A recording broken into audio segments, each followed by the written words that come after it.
The conduct of the 2023 general elections, stakeholders involved in the conduct of the polls are intensifying preparations for the polls. As part of these preparations, President Muhammadu Buhari has told security agencies that would be engaged in various support services in the 2023 elections to maintain a high level of professionalism. The Northwest leaders of the All Progressives Congress APC have launched an initiative targeting 10 million votes from the zone for the party's Tinubu. And on the interview segment for today, we will be discussing Kano PDP crisis and 2023 elections with a lawyer and a member of Caretaker Committee of PDP in Kano State, Habibu Usman Adamu, as our guest, and later we will speak with another lawyer and public affairs analyst, Libros Oshoma, who will be speaking with us on ending pre-election litigations. Welcome to Politics Tonight. Stay with us. President Muhammadu Buhari has tasked security agencies that would be engaged in various support services in the 2023 elections to maintain a high sense of professionalism. Speaking at the commissioning of the Defense Intelligence Agency and the monitoring of classified materials and other logistics professionally and in accordance with standing operation procedures, the president reiterated his earlier directive to security agencies to remain apolitical and said they must desist from behavior that could bring disrepute to their organizations and the country. In his remarks, the Chief of Defense Intelligence thanked President Buhari for inaugurating the new estate, saying the project will always be remembered by the DIA community as the president's legacy for 2022.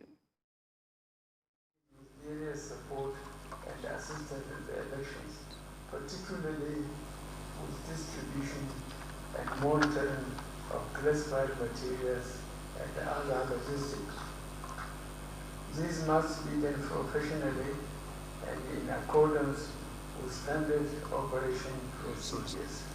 I therefore urge you to remain apolitical and desist from behavior that could bring disrepute to the agency and our country by compromising the democratic process.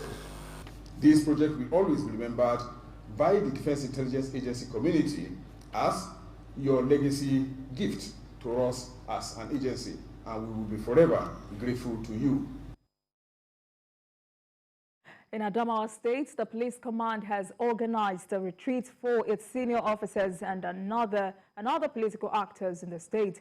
Governor Amadu Umaru Fintiri urged stakeholders to assist the Independent National Electoral Commission, INEC, in conducting a generally. Our correspondent Owolabi Adenusi found in this report. In this hall are key players in Adamawa political landscape, including security agents.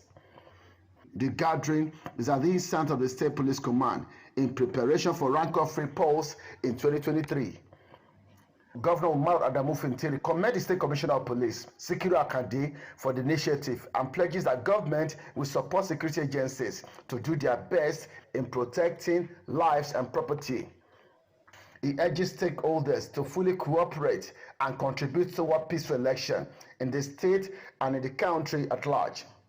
As an administration, I want to use this medium to reassure all stakeholders in the 2023 elections of our commitment to successful and peaceful election. To all political actors, I reassure everyone of the level playing atmosphere. The AIG Zone 3 represented by the towards peaceful election. 2023 election is the ultimate to stabilize this country. We know we have the human resources to achieve it. We are prepared to achieve it.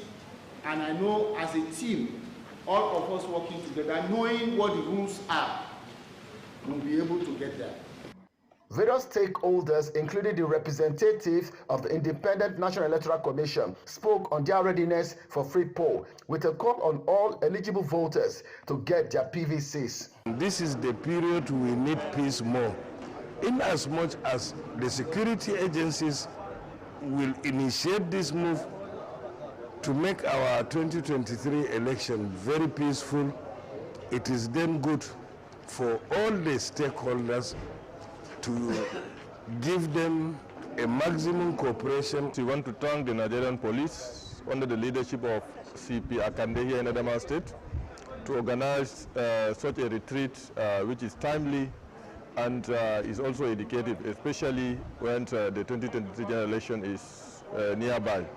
Political observers believe that the state may witness crisis-free polls with such training and commitment by the government, but only if politicians will keep to the rules of the game. The Northwest leaders of the All Progressives Congress APC have launched a Go Out to Vote initiative targeting 10 million votes from the zone for the party's presidential candidate, Asiwaju Bola Tinubu. They said the zone remains the determining factor for the election, hence the need to mobilize youths and women to support the party for victory. Addressing journalists at the launch of the initiative in Kaduna, the Zonal Director of National Youth Coordinator of APC Presidential Campaign Council, Northwest Directorate, Bello Muhammad, called on youths in the zone to collect their PVCs, which he described as their voting power. Alhamdulillah, we are on ground, and the Northwest has already pledged through this directorate that they are going to give Asiwaju Bola Tinubu 10 million votes in the February 2023 presidential election. Now we are launching a new initiative of Get Out to Vote initiative, and we are launching the initiative today with some jerseys, the fee caps, and some other souvenirs to reach out to our youth. This is a follow-up to various activities that the Directorate of National Youth Mobilization Northwest Zone is conducting to cover the entire Northwest. All right, let's take a short break, and when we return, it will be time to speak with a lawyer and member of Caretaker Committee of PDP in Kano State, Habibu Usman Adamu, on Kano PDP crisis and the 2023 elections. Stay with us. Welcome back. You're still watching Politics Tonight, digging beyond the headlines. And now to our interview with the first guest of the day. I am now joined by a lawyer and member of Caretaker Committee of PDP in Kano State, Habibu Usman Adamu, for discussion on Kano PDP crisis and the 2023 elections. Thank you very much for joining us tonight. Thank you very much. All right. Let's get down to business. You know, there is going to be a three-pronged war in Kano State involving the camps of Governor Ganduje, former governors Kwakwanso and Shekarau for the 2023 elections. What is the political implication of this for Kano State? Thank you very much. Actually, let me start by saying historically, all the three you are mentioning happen to be the same if you go back to 1998, before the Fourth Republic, what brought all the subsequent governments. And then thereafter, Kano being very volatile and very sophisticated, an elite cosmopolitan.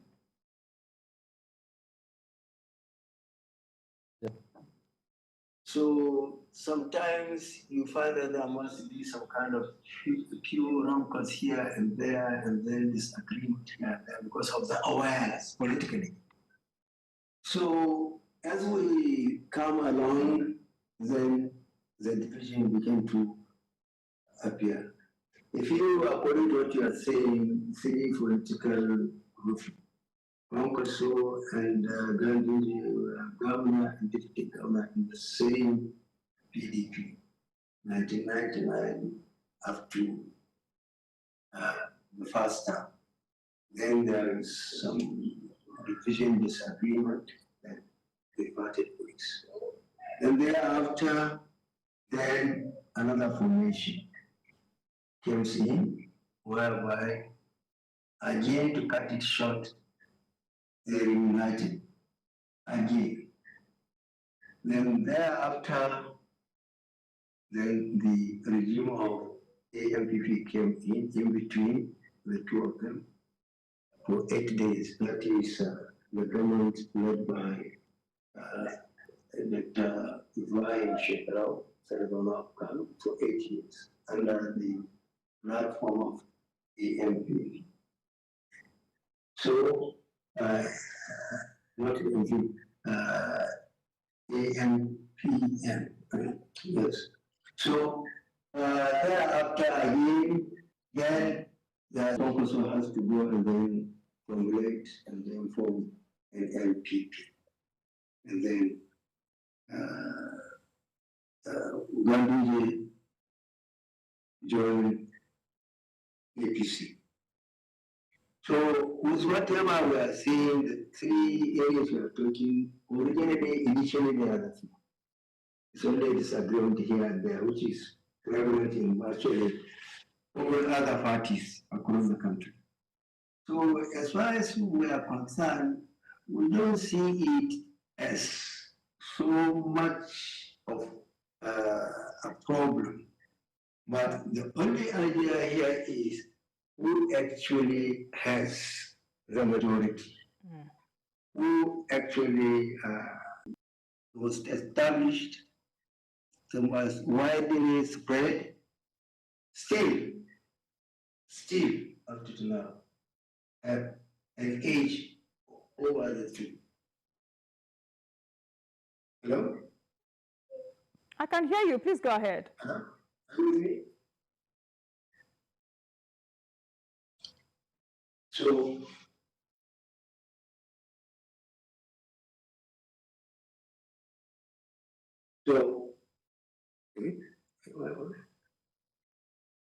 All right. These are 3 formidable forces, but then the presidential candidate of the NNPP, Kwakwanso, is a former governor of the state and former member of the PDP. Do you see this as a big minus for your party? Hello? The former governor, Kwakwanso, is the presidential candidate of the NNPP, and he was a former member of your party. So I'm asking, do you see this as a big minus for your party in Kano State? Come on again. The presidential candidate. Again. I didn't get you. All right, I will repeat this. The presidential candidate of the NNPP is a former governor of the state, Rabi Musa Kwakwanso, and is also the former member of the PDP. Do you see this as a big minus for your party in Kano State? Well, actually, as far as party politics is concerned, when you have a minus of 1, it makes a difference. So we are not saying actually it may not mean much to us, but not all that it wouldn't make much difference to the extent that PDP will fail in Kano. No. But whatever we are saying, whenever you lose a member, even if it means 1, because it is a game of numbers, whereby you fail to, you lose 1, it means something. But not necessarily that means to the extent that it will affect the PDP popularity, chances of winning. No. Still, PDP is still strong, and we are sure, by God's grace, it will still win Kano, despite all the other 2 areas. The difference is clear. The performances of the present APC in Kano, what they have been doing, and then how disenchanted the public are, how disappointed the people are. So I don't see much problem. But the only thing what we are saying is, as far as parties, the politics is concerned, you don't wish to lose any one member.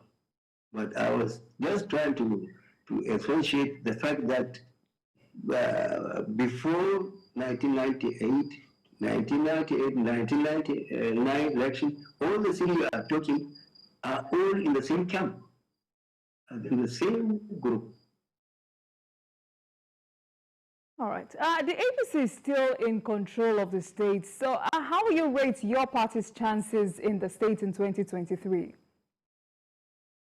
Well, that's what I was just telling you. The performance of the present government in Kano, that is APC government, it is what people will judge. And that's what we have been hearing and we have been seeing.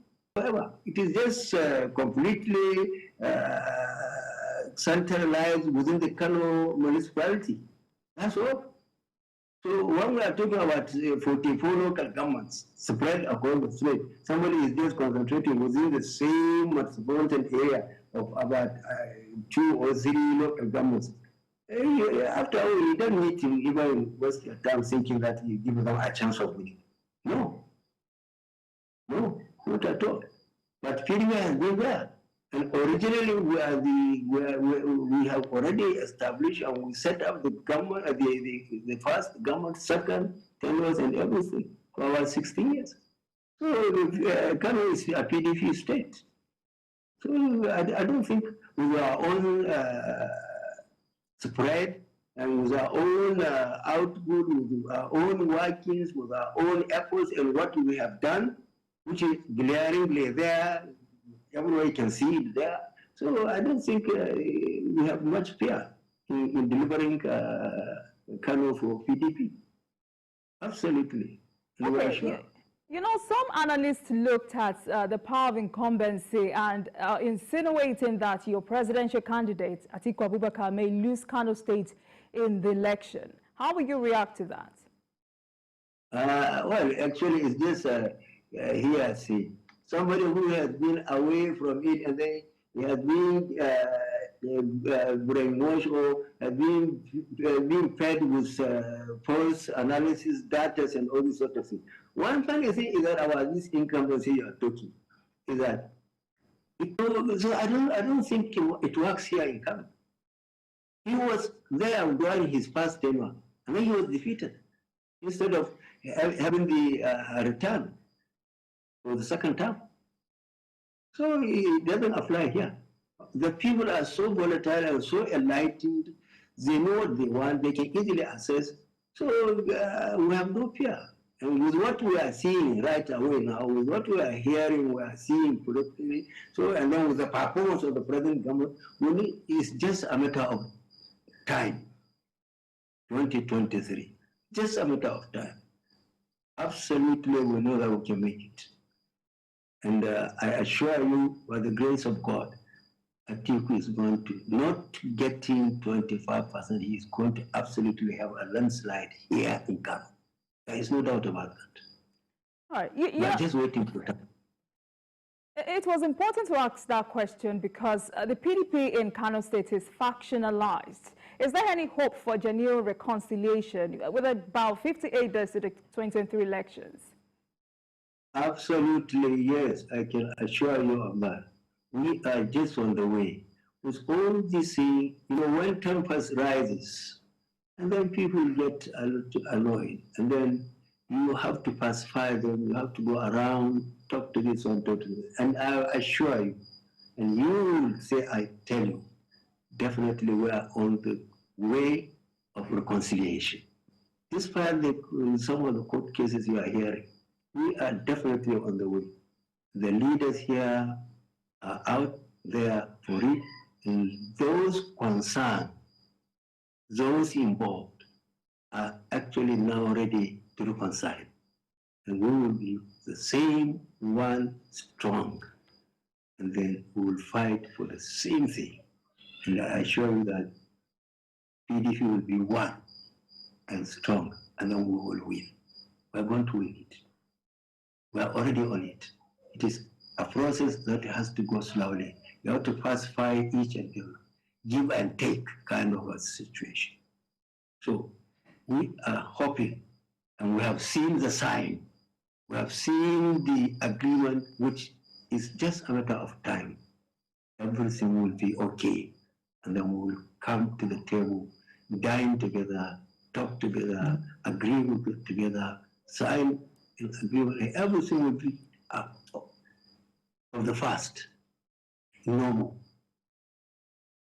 Well, talking about court cases, just last week, the Court of Appeal reinstated Mohamed Abacha as your party's governorship candidate against Sadiq Aminuwali.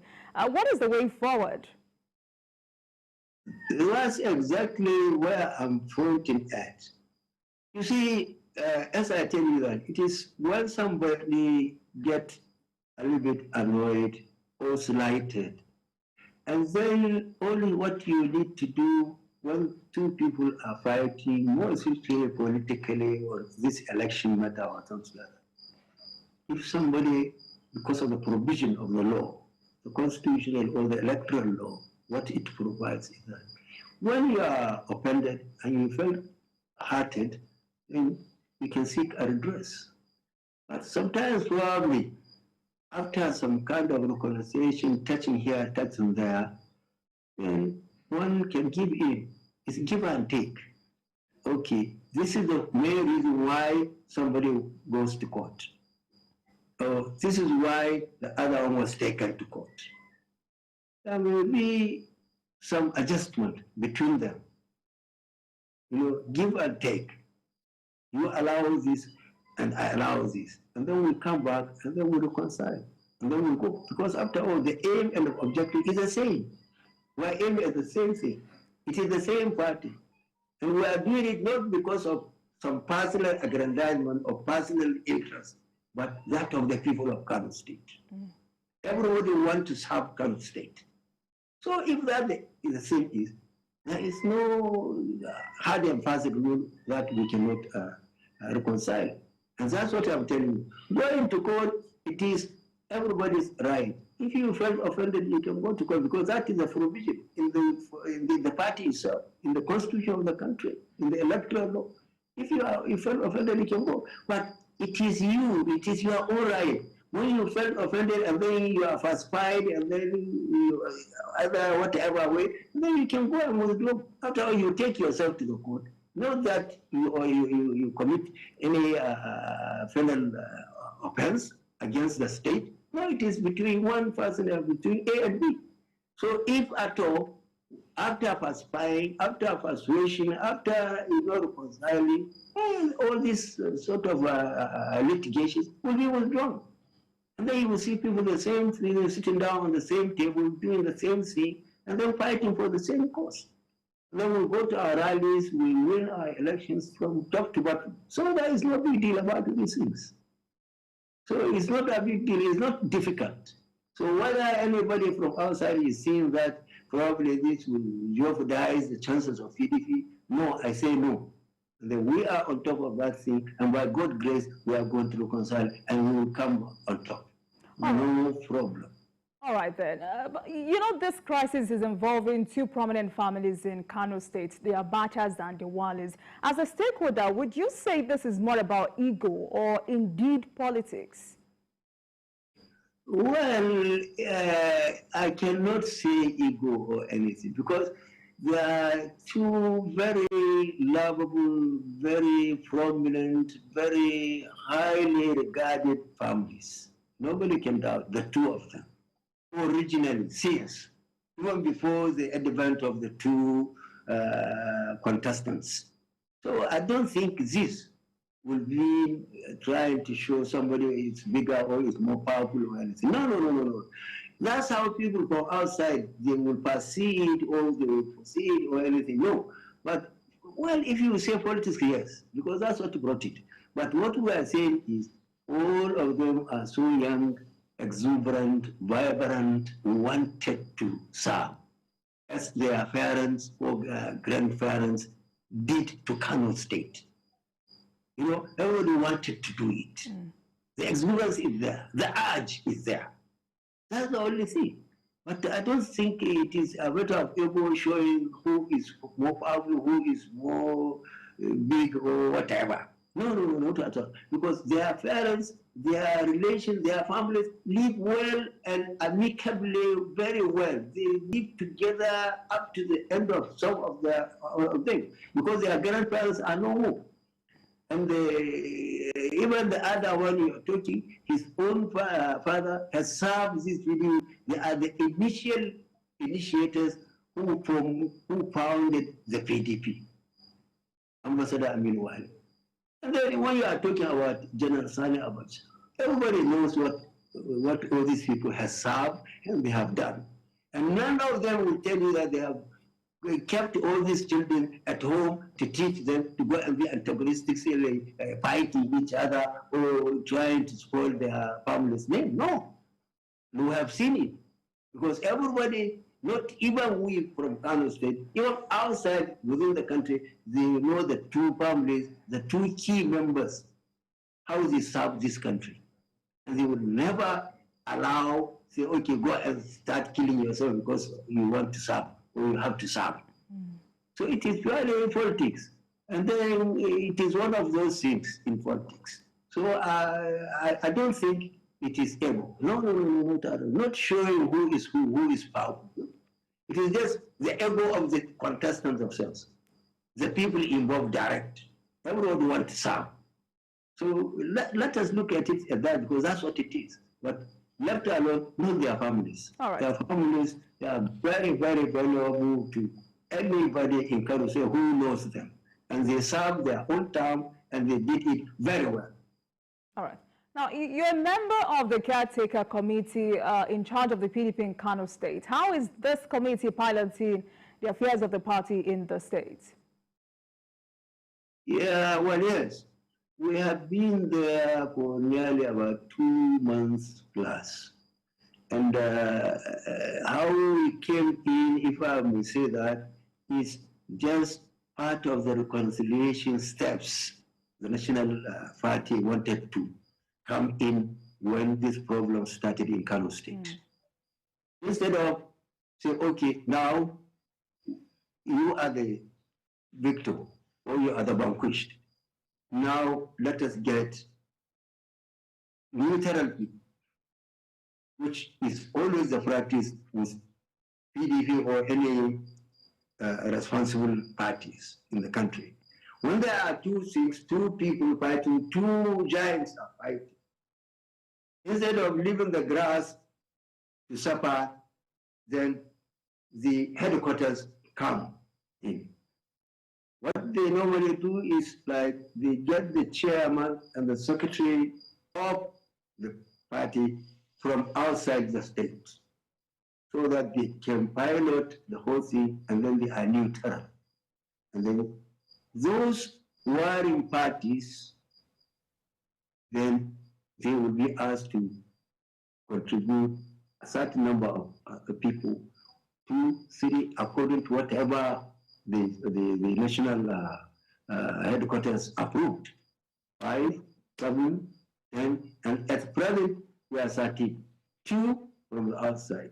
Our own chairman is from Yobe State, and the secretary is from Kaduna State. So they pilot and they moderate the running of the affairs of the party for some time, a stated time, so that after that, when nerves were cooled, everything was quiet, and then some kind of understanding has crept in between the two warring parties, then a date will be fixed for the Congress for the same state to come and contest for all those party positions. And then the Caretaker Committee will withdraw. And that's what exactly happened. And that's what we have been doing. By now, we have an independent party headquarters. Before, it is with somebody. Somebody may fund and then may donate a place as a party. Probably from there, you will find that it is because somebody has done it, well, he felt he can control or he can do this. So instead of to avoid that, now under our own leadership, we have a completely new party office. We have all our staff, we have all our own ideas, we have started reconciling all facets of disagreement pockets, wherever they are, from top to bottom, so that by the time we are about to finish our term, everything is level, and then we conducted an election. All right. Your party seems to be, Mr. Osman, your party seems to be managing a lot of crises all at the same time. So now let's talk about the PDP at the national level. The aggrieved G5 governors are yet to be placated. Why has this been so difficult to resolve? Oh, well, self-interest. If I will go further, is that after all, here is a genuine gentleman. If I say genuine, I mean reasonable people, big people who serve, who knows what it is, who knows their left and right. They come together and form a party. Most of them, they have already enjoyed the party, right from when it started. You are either governors, or they are either commissioners, or they are vice presidents and whatnot, and even presidents. They know nitty-gritty of this party. They know whatever is good for them, how they have been piloting this party right from the word go, and how the one coming together means achieving a lot. And when you separate, then you know what happens. And now after that, you agreed to come and elect who is supposed to lead you. You do it democratically as the party allows, as the constitution allows, and then thereafter, simply somebody felt slighted simply because he comes second. He felt it is a birthright, now he has to be a vice president. The whole idea it is centered on self-centeredness. This one is number one. This is number two, up to the last one. And it is the choice of the first one who is anointed to serve as the presidential candidate to select his own vice. I don't see if at all not self-centeredness, personal interest. Probably, I don't know, I don't want to use more of that. But that is exactly why. And with all this tension, everybody, well-meaning Nigerians from all segments, all across the country, has come in to rescue this sort of disagreement. But some people felt it is only them who will dictate and say yes, and then they say no, and then everybody has to obey.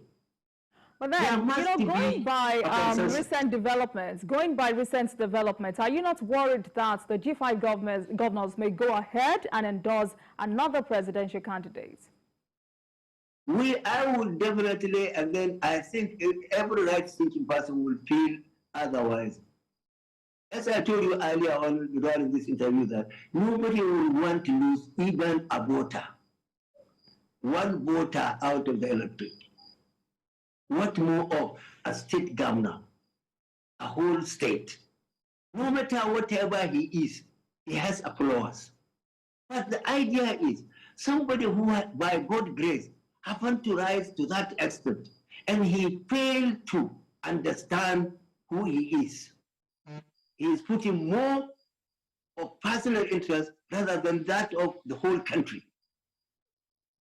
We have been going together all the way right from 1998 to date as a party. Why should this, at the prime time, after suffering 8 years of fruitless efforts, fruitless leadership, hunger, problem, bandits, kidnapping, all this sort of thing, we want to get out of it. Everybody is annoyed. Everybody is worried. Everybody wanted a way forward, a way out of it, this quagmire, this problem. All right. And then somebody close his eyes, they don't see that. All right. So I don't see that. By God's grace, God is with us. All right.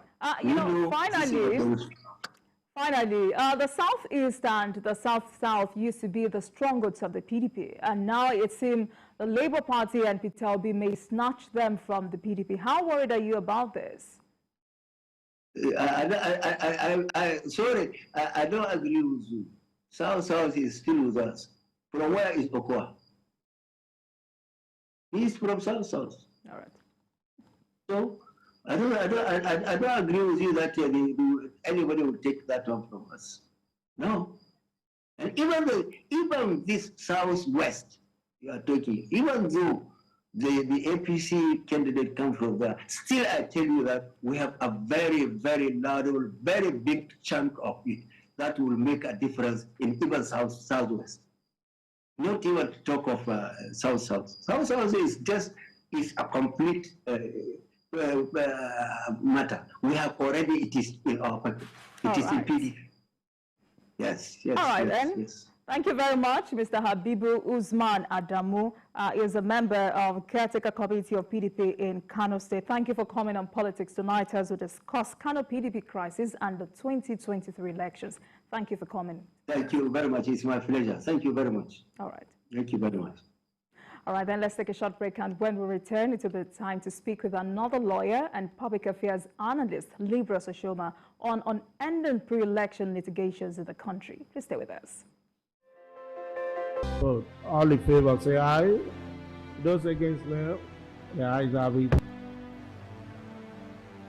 What do you know about the legislature, its role in governance, and as one of the three arms of government? Lagos Parliament is here to bring it to you as it is. Here to bring you every detail you need to know about the legislature in Africa's most populous city. On Lagos Parliament, to get a chance to meet the lawmaker of the week. Language. I am Abimbola Agbebi. Join me every Friday at 9 p.m. as I take you through the activities of the legislature. It's not your regular show. It's an online interactive session where we share my views on the everyday issues that cut across politics, security, health, current affairs, governance, and so much more. I am passionate about our country. I choose to support any conversation geared towards building a better Nigeria. I am Babajide Kolaji Otitoju.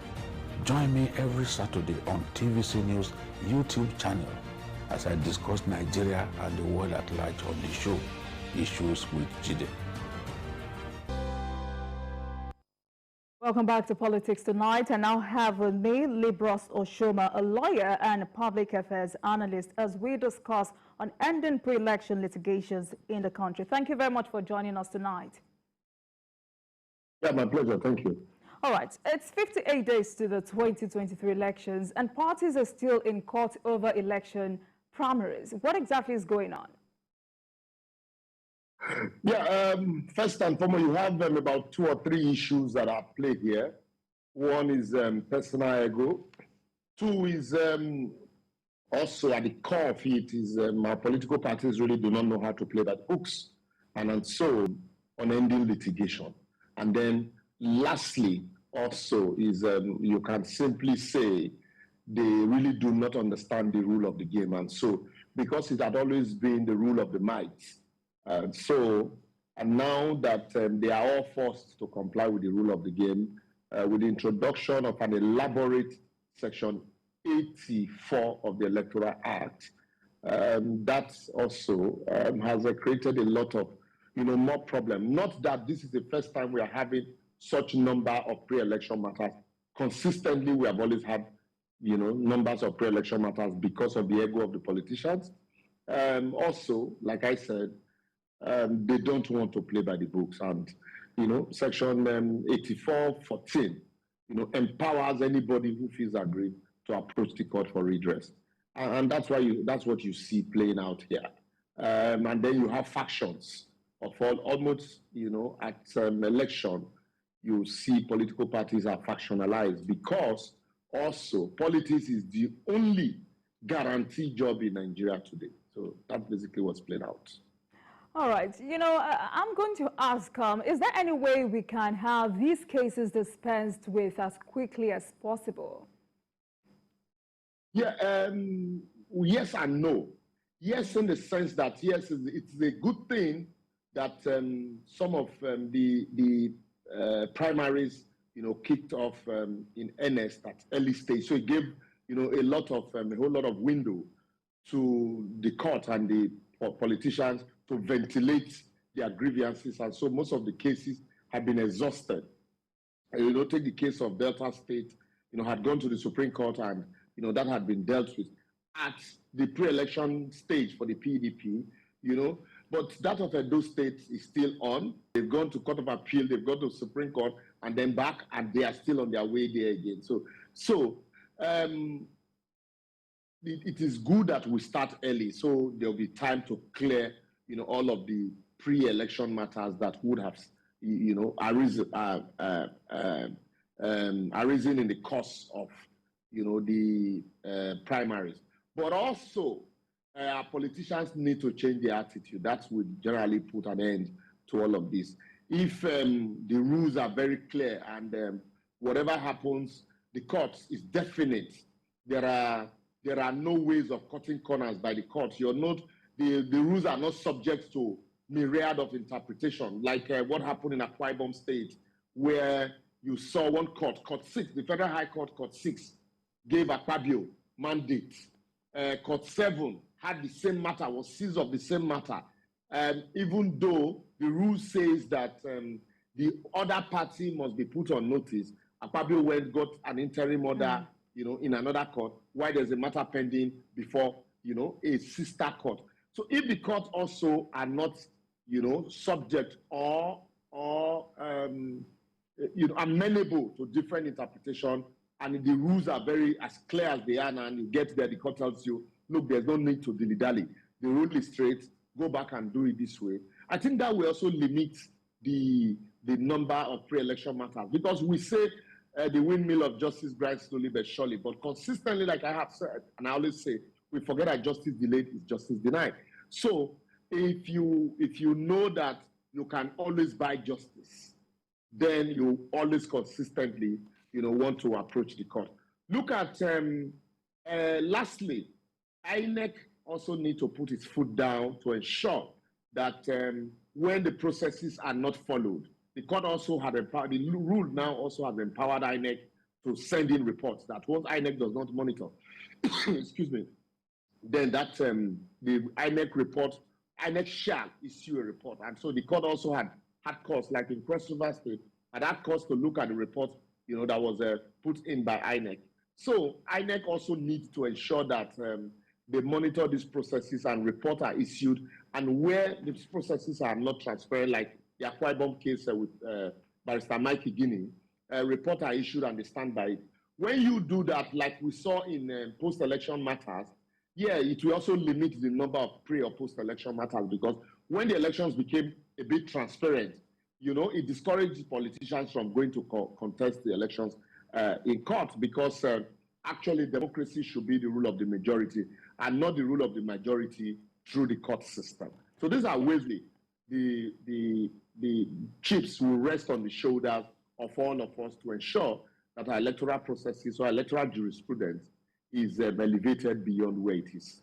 And our attitude to election is not an attitude to election, is not a do or die thing, the way we currently operate. Yes, you say our politicians play a bigger role based on egoism, but then critics say lawyers are partly to be blamed for all of this situation because some of them file frivolous cases. What's your view on this? Yeah, I agree. I agree with you that there are some cases that shouldn't even be in court. In other jurisdictions, basically, what happens is when some matters of that nature are filed, the Bar Association will come down heavily on such lawyers, and then the court also will sanction, such lawyers. But here, anything goes. We have, lawyers of anything goes. Unlike Justice Kayode Esho of blessed memory, JS, as he then was, once said, when there is allegation of corruption against a senior judge, then there are senior lawyers who are conveyor belts. So you have SAN on both sides. That is why, unfortunately, the position is so attractive and very lucrative today. So in every of such application, you have a SAN, 5 SAN this way, 10 SAN that way. So if some of these persons that file these frivolous applications, as straightforward as they are sanctioned, and then the politicians and the political parties also are sanctioned. It is not just the lawyers. Yes, it is good for the lawyer to advise, because you can advise and the politician. I've had cause to advise people. They'll tell me, look, this lawyer, you don't want to go to court. And then they move to the next lawyer. So it's about the money for some persons. But if both these politicians and the lawyers are sanctioned when such things happen, then also it will assist in going a long way. But the cases where the lawyer is strictly looking at the financial gain and counting the numbers, because also these are what will make you a senior advocate. How many of these cases actually get to court? So some of these pre-election matters are some of the cases that get to Supreme Court faster. How many criminal matters, how many civil matters do you see here are determined at the Supreme Court or at the Court of Appeal level? Okay. Every day you hear, because these cases are time-bound, so they are the ones that go, faster to Court of Appeal and the Supreme Court. And so lawyers want these numbers to be able to attain the rank of silk. So, irrespective of what the facts are, irrespective of whether it is frivolous or not, the court entertain them. And so once you keep entertaining them, to sanction both the lawyers and the politicians, come down heavily on some persons, and you definitely keep having that. Thanks for at least drawing my attention to that. All right, going by all of this illustration, don't you think the whole essence of having primaries held so long before the general election has been defeated by these ongoing cases? No, not at all. Not at all. Like I said, some of the primaries, some of the cases have been decided one way or the other, and the politicians now have time to face squarely the electorate and campaign vigorously. So when you have that window and you clear the backlog of cases, and then now you have opportunity to face the electorate. In the same vein, that's why we decide there's been this clamor for, hold election early. There's a window of 6 months within which to determine all the matters. And even though the elections are still holding late, between February and May will not be enough to clear out all the post-election matters.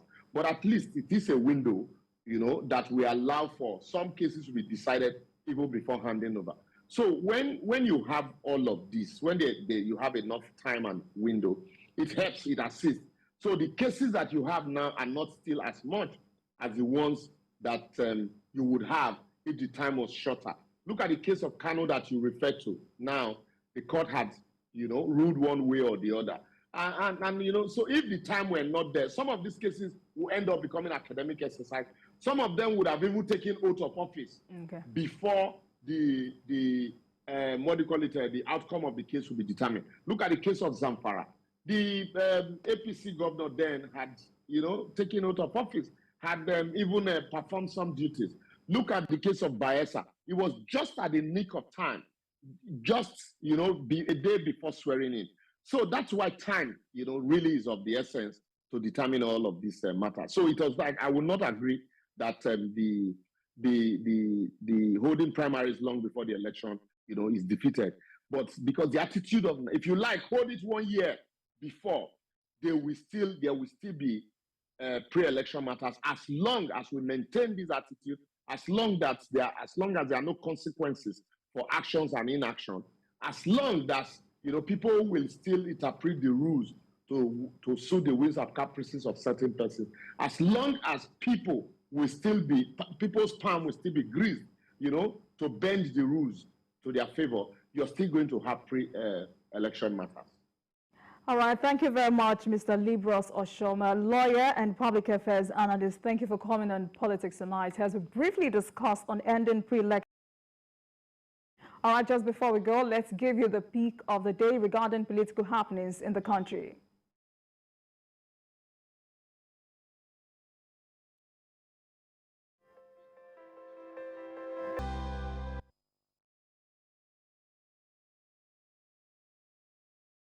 Miss a moment.